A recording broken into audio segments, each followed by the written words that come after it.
22ನೇ ತಾರೀಕು ಕಾಶ್ಮೀರದ ಪಹಲ್ಗಾಮ್ನಲ್ಲಿ ನನ್ನ ಭಾರತೀಯರ ಮೇಲೆ ನಡೆದಂತಹ ಅತ್ಯಂತ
सनातन धर्म की पुरातन धर्म की गुरु परंपरा की साधु परंपरा की चरण परंपरा की जय श्री राम जय श्री राम हर हर हर हर हर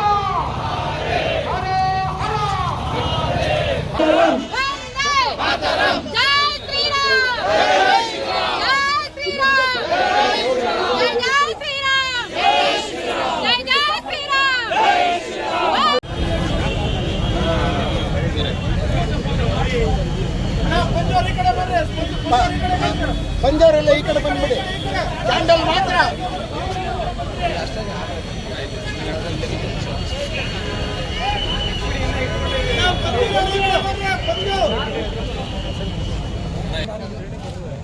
ನಿಜಕ್ಕೂ ಒಂದು ದುರ್ದಿನ. ನನ್ನ ಭಾರತ ಮಾತೆಯ ಕೊರಳಿಗೆ ಕೈ ಹಾಕಿದರೆ ಮತ್ತೆ ದುರುಳರು 1947ರಿಂದ ನನ್ನ ಭಾರತ ಪ್ರಗತಿ ಪಥದಲ್ಲಿ ನಡೀತಾ ಇರೋದನ್ನ ಸಹಿಸಕ್ಕಾಗ್ದಿರುವಂತಹ ಅಸೂಯಾಪರರು ಇಡೀ ಪ್ರಪಂಚಕ್ಕೆ ರಾಕ್ಷಸ ರೂಪದಲ್ಲಿ ಹುಟ್ಟಿರತಕ್ಕಂತಹ ಪಾಕಿಸ್ತಾನಿಗಳು ಮತ್ತೆ ನನ್ನ ತಾಯಿಯ ಸೆರಗಿಗೆ ಕೈ ಹಾಕಿದರೆ, ನನ್ನ ತಾಯಿಯ ಕೊರಳನ್ನ ಕತ್ತರಿಸಲು ಬಂದಿದ್ದಾರೆ. ಯಾರು ಎಲ್ಲೇ ಇದ್ರು, ಈ ಮೆರವಣಿಗೆಯಲ್ಲಿ ಪಾಲ್ಗೊಂಡೇ ಇದ್ರೂ ಸಹ, ಅಂಗಡಿಯಲ್ಲಿರ್ಬೋದು, ಅಂಗಡಿಯಲ್ಲಿ ಮಾರಾಟ ಮಾಡ್ತಿರ್ಬೋದು, ತಗೊಂತಿರ್ಬೋದು, ಅಥವಾ ಪಾದಾಚಾರಿಗಳಿರ್ಬೋದು, ಮನೆಗಳಲ್ಲಿ ಕುಳಿತಿರೋರಿರ್ಬೋದು, ನಮ್ಮ ಭಾರತ ಮಾತೆಗೆ ನಾವು ಜೈಕಾರ ಕೂಗೋಕೆ ಹಿಂದೆ ಮುಂದೆ ನೋಡಿದ್ರೆ ನಾವು ನಿಜವಾಗ್ಲೂ ಭಾರತೀಯರೇ ಅಲ್ಲ. ಕಾಶ್ಮೀರದವರೆಗೂ ಕೇಳಿಸ್ಬೇಕು. ಕಾಶ್ಮೀರದ ಆಚೆ ಪಾಕಿಸ್ತಾನ ನಡುಗಿ ಹೋಗಬೇಕು. ಆ ರೀತಿ ಇರಬೇಕು ನಮ್ಮ ಜೈಕಾರ. ಬೋಲೋ ಭಾರತ್ ಮಾತಾ ಕಿ, ಬೋಲೋ ಭಾರತ್ ಮಾತಾ ಕಿ, ಬೋಲೋ ಭಾರತ್ ಮಾತಾ ಕಿ. ನಿನ್ನ ಧರ್ಮ ಯಾವುದು, ನಿನ್ನ ಧರ್ಮ ಯಾವುದು ಅಂತ ಹೇಳಿ ಮತ್ತೆ ಆ ಕಂದಮ್ಮಗಳನ್ನ ಕೊಲ್ಲುವಂತಹ ಪ್ರಯತ್ನ ಮಾಡಿದ್ದಾರೆ. ಇವತ್ತು 28 ಜನ ಅಮಾಯಕ ಪ್ರಜೆಗಳನ್ನ ದೇಶದ ಪ್ರತಿ ರಾಜ್ಯದ ಎಲ್ಲ ಪುರುಷರನ್ನ ಹೆಕ್ಕಿ ಆ ದುರುಳರು ಇವತ್ತು ಕೊಂದಿದ್ದಾರೆ. ಭಾರತ ಮಾತೆಯ ಆ ವೀರಪುತ್ರನಿಗೆ ನಾವೆಲ್ಲರೂ ಒಂದು ಕ್ಷಣದ ಮೌನವನ್ನ ಆಚರಿಸಿದ ನಂತರ ಇವತ್ತು ಏನು ನಾವು ಮೊಹಮ್ಮತಿ ಹಚ್ಚಿದ್ದೀವಿ, ಮೊಹಮ್ಮತಿ ದೀಪ ಏನಿದೆ ಅವರ ಜೀವನ ಸಂಕೇತ. ಇದು ಅವರ ದೇಹಗಳನ್ನ ಅವರ ಆತ್ಮ ತೊರೆದಿರಬಹುದಷ್ಟೇ. ನಾವೆಲ್ಲ ಬದುಕಿರೋವರೆಗೂ, ನಮ್ಮ ಪೀಳಿಗೆ ಇರೋವರೆಗೂ 22ನೇ ತಾರೀಕಿನಿಂದ ಆದಂತಹ ಈ ಒಂದು ದುರ್ಘಟನೆಯನ್ನ, ಆ ಮಹಾ ಚೈತನ್ಯಗಳನ್ನ, ಬಲಿದಾನವನ್ನ ಇನ್ನು ಇಡೀ ಪೀಳಿಗೆ ನಾವು ಮರೆಯೋದಕ್ಕೆ ಸಾಧ್ಯ ಇಲ್ಲ. ಈ ದಿನ ಏನು ನಾವು ಇವತ್ತು ಮೊಹಮ್ಮತಿ ಹಚ್ಚಿದೀವಿ, ಇದು ಅವರ ಆತ್ಮದ ಸಂಕೇತ. ಆ ಮೊಂಬತ್ತಿಗಳು ಹುರಿದ ಹಾಗೇನೆ ಅವರ ಆತ್ಮಗಳು ಸಹ ದೇವರ ಪಾದ ಸೇರಲಿ, ಅವರಿಗೆಲ್ಲ ಮೋಕ್ಷ ಸಿಗಲಿ. ಯಾವುದೇ ವೀರ ಸೈನಿಕನ ಮರಣಕ್ಕಿಂತ ಕಡಿಮೆ ಏನಲ್ಲ ಇವರ ಮರಣ. ಈ ದಿನ ನನ್ನ ಭಾರತದ ಮೇಲೆ ದಾಳಿ ಮಾಡಿರೋದರ ಜೊತೆಗೆ ನಾವೆಲ್ಲರೂ ಅರ್ಥ ಮಾಡ್ಕೊಬೇಕಾಗಿರೋದು ಒಂದು ವಿಷಯ ಇದೆ. ನಿಜಕ್ಕೂ ನನಗೆ ಒಂದು ಬೇಸರದ ಸಂಗತಿ ಆಯ್ತು. ಭಾರತ ನನ್ನ ತಾಯಿ ಅಂತ ಹೇಳ್ತೀವಿ, ವಾಟ್ಸಪ್ ಅಲ್ಲಿ ಫೇಸ್ಬುಕ್ ಅಲ್ಲಿ ಒಬ್ಬರಿಗೊಬ್ರು ಫಾರ್ವರ್ಡ್ ಮಾಡಕ್ ರೆಡಿ ಇರ್ತೀವಿ. ಈ ದಿನ ನಮ್ಮ ಅಣ್ಣ ತಮ್ಮಂದರು ತೀರೋಗಿದ್ದಾರೆ. ಅವರ ಪರವಾಗಿ ಒಂದು ಮೌನವಾದ ಒಂದು ಆಚರಣೆ ಮಾಡೋಣ ಬನ್ನಿ ಅಂತಂದ್ರೆ ನನ್ನ ಕಲ್ಪನೆ ಇದ್ದಿದ್ದು ಇಡೀ ನನ್ನ ಚಿಕ್ಕಬಳ್ಳಾಪುರದ ಪ್ರತಿ ಮನೆಗೆ ಅಟ್ಲೀಸ್ಟ್ ಒಬ್ರು ಬರ್ತಾರೆ ಅಂತ. ಇದು ನಮ್ಮ ಜವಾಬ್ದಾರಿ ಅಲ್ವಾ? ಇದು ನಮ್ಮ ಬದ್ಧತೆ ಅಲ್ವಾ?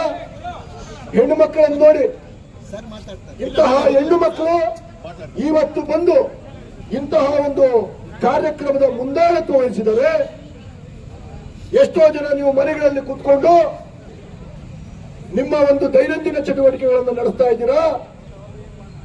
ನಿಮ್ಮಂತವರಿಂದಲೇ ಈ ದಿನ ಸಹ ನಮ್ಮ ಆಂತರಿಕ ಒಂದು ಶಕ್ತಿ ಏನಿದೆ ಇವತ್ತು ಕಡಿಮೆ ಆಗ್ತಿದೆ. ನೀವೆಲ್ಲರೂ ಇಂತಹ ಸಮಯದಲ್ಲಿ ಬಂದಿಲ್ಲ ಅಂದ್ರೆ ಇನ್ಯಾವ ಸಮಯದಲ್ಲಿ ತಾವು ಬರ್ತೀರಾ?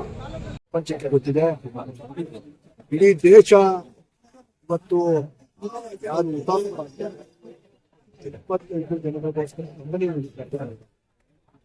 ಈ ದೇಶ ನಿಜಕ್ಕೂ ಶೋಕಮಯವಾಗಿದೆ.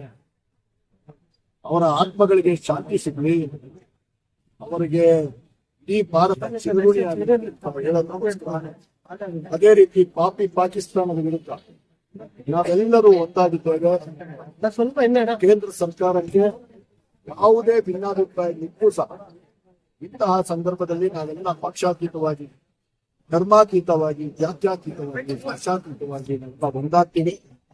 ಕೇಂದ್ರ ಸರ್ಕಾರದ ಜೊತೆ ನಾವಿರ್ತೀವಿ.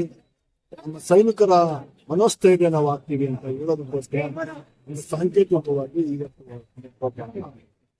ಪಾಕಿಸ್ತಾನ ಉಗ್ರಗಾಮಿಗಳೇನು ನಮ್ಮ ಕಾಶ್ಮೀರದ ಪಹಲ್ಗಾಮ್ ಮುಂಚೆ ಏನು ನಮ್ಮ ಭಾರತ ಮುಂಚೆ 27 ಜನರನ್ನ ಬಹಳ ಹೀನಾಯವಾಗಿ ಅವರು ನಮ್ಮ ಭಾರತೀಯ ಪ್ರಜೆಗಳನ್ನ ಸಾಯಿಸಿದ್ದಾರೆ. ಇದಕ್ಕೆ ತಕ್ಕ ಶಾಸ್ತ್ರವನ್ನ ನಮ್ಮ ಭಾರತೀಯ ಸೇನೆ ಕೊಡ್ಬೇಕು. ನಮ್ಮ ಹಿಂದೂ ಧರ್ಮ ಏನಿವತ್ತು 28 ಜನವನ್ನ ಅವ್ರು ಹುಡುಕಿ ನಾವು ಹಿಂದೂ ಧರ್ಮ ಹುಡುಕಿ ಅವರು ನಮ್ಮ ಹಿಂದೂ ಧರ್ಮವನ್ನು ಸಾಯಿಸಿದ್ದಾರೆ.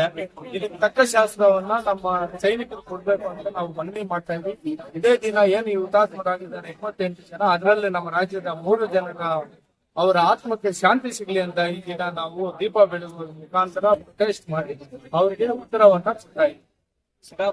ಪ್ರಧಾನಮಂತ್ರಿಗಳಾಗ್ಲಿ ಭಾರತ ಸೇನೆ ಆಗ್ಲಿ ಯಾವ ರೀತಿ ಸದೆ ಪಡೆಯುವಂತ ಕೆಲಸ ಮಾಡ್ಬೇಕು ಸರ್. ಇದಾಗ್ಲೇ ನಮ್ಮ ನರೇಂದ್ರ ಮೋದಿ ಅವರು ನಮ್ಮ ಬಿಜೆಪಿ ಸರ್ಕಾರ ಈಗಾಗಲೇ ಅವ್ರ ಮೇಲೆ ರೆವಲ್ಯೂಷನ್ ತಗೊಂಡಿದೆ. ಏನ್ ಅವ್ರಿಗೆ ನೀರೇನು ಬಿಡ್ತಾ ಇದ್ವಿ ನಾವು, ಏನ್ ಒಪ್ಪಂದ ಆಗಿತ್ತು 1960 ಆ ಒಪ್ಪಂದವನ್ನ ರದ್ದು ಮಾಡಿದ್ದಾರೆ. ಅವ್ರಿಗೆ ನಮ್ಮ ಮೋದಿ ಅವರು ಇದನ್ನ ಬಹಳ ಕಠಿಣವಾಗಿ ನಿರ್ಧಾರವನ್ನು ತಗೊಂಡು ಇನ್ಯಾವುದೇ ರೀತಿ ಕನಿಷ್ಠ ಅವ್ರು ನಮ್ಮ ದೇಶದ ಕಡೆ ತಿರುಗಿ ನೋಡ್ಬೇಕಂದ್ರೂ ಭಯ ಪಡೋ ರೀತಿ ಇವತ್ತು ಏನ್ 28 ಜನ ಅವ್ರು ನಮ್ಮ ಹಿಂದೂಗಳನ್ನ ಸಾಯಿಸಿದ್ದಾರೆ. ಇದ್ರ ವಿರುದ್ಧವಾಗಿ 2200 ಜನ ಆದ್ರೂ ಅವ್ರು ಸಾಯಿಸ್ಬೇಕಂತ ಅವ್ರಿಗೆ ಬಹಳ ಇನ್ನೂ ಹೀನಾಯವಾಗ ಅವ್ರನ್ನ ಸಾಯಿಸ್ಬೇಕಂತ ನಾವು ನಮ್ಮ ದೇಶದ ಪರವಾಗಿ, ನಮ್ಮ ಹಿಂದೂಗಳ ಪರವಾಗಿ, ನಮ್ಮ ಕಾರ್ಯಕರ್ತರ ಪರವಾಗಿ, ನಮ್ಮ ಪಕ್ಷದ ಪರವಾಗಿ ಅವ್ರನ್ನ ಮನವಿ ಮಾಡ್ತಾ ಇದ್ದೀವಿ. ಏನ್ ನಮ್ಮ ಭಾರತದಲ್ಲಿ ಹಿಂದೂ, ಮುಸ್ಲಿಂ, ಕ್ರೈಸ್ತ ಎಲ್ಲಾ ಧರ್ಮವನ್ನು ಒಳಗೊಂಡಿದ್ದು ನಮ್ಮ ಭಾರತೀಯ ದೇಶ ಎಲ್ಲರೂ ನಾವು ಒಳಗಡೆ ಇಟ್ಕೊಂಡಿದ್ದು ನಮ್ಮ ತಪ್ಪ ಅಂತ ಪ್ರಶ್ನೆ ಮಾಡೋ ಪರಿಸ್ಥಿತಿ ಉದ್ಭವವಾಗಿದ್ದು ನಮ್ಮ ಒಳಜಗಳನ್ನ ತಂದಿಡುವಂತ ಕೆಲಸ ನೀಚ ಕೃತ್ಯ ಮಾಡಿದ್ದಾರೆ.